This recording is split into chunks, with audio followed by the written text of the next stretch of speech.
না শুন, কত ডায়মন্ডে বান্ডেল বেরোবে আর কত ডায়মন্ডে ইভোগান বেরোবে সব বলে দেবে। समझ रहे हो आप? समझ रहे हो ना? চলো না দেখে আসি আমার ইভোগানটা কত ডায়মন্ডে বেরোবে। চলো।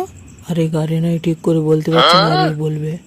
আরে গোপাল, তুমি তো পুরো গার্ডেনার আশীর্বাদ নিয়ে এসেছো দেখেছি। তোমার তো সব দিকে দুটো করে।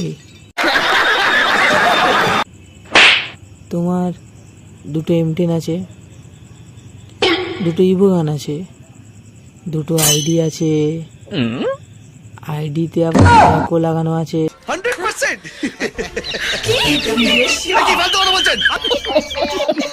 আচ্ছা গ্লুয়ালটা কি খুবই ইম্পর্টেন্ট?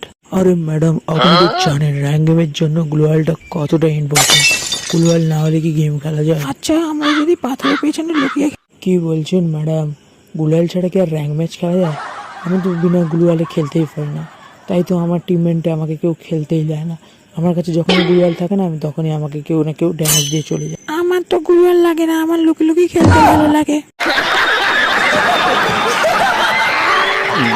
শোন ভাই, নিচে তো গেম খেলতে পারিস না, ঠিক আছে? দুটো প্লেয়ারকে তোকে জোগাড় করতে বললাম আর তুই কি করলি, দুটো নোংরাকে গ্রুপে ঢুকিয়ে দিলি, ঠিক আছে?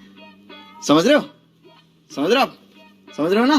তার মধ্যে একটা তো ঠিক করে বন্দুকই চালাতে পারছে না, আর একটা তো সে পুরো হ্যাকার। কেন রে, ভালো প্লেয়ার কি ছিল না? তোকে হ্যাকারই ঢোকাতে হবে। একটা যদি প্রো প্লেয়ার পেতাম না, সারা রাত তার সাথে খেলতাম।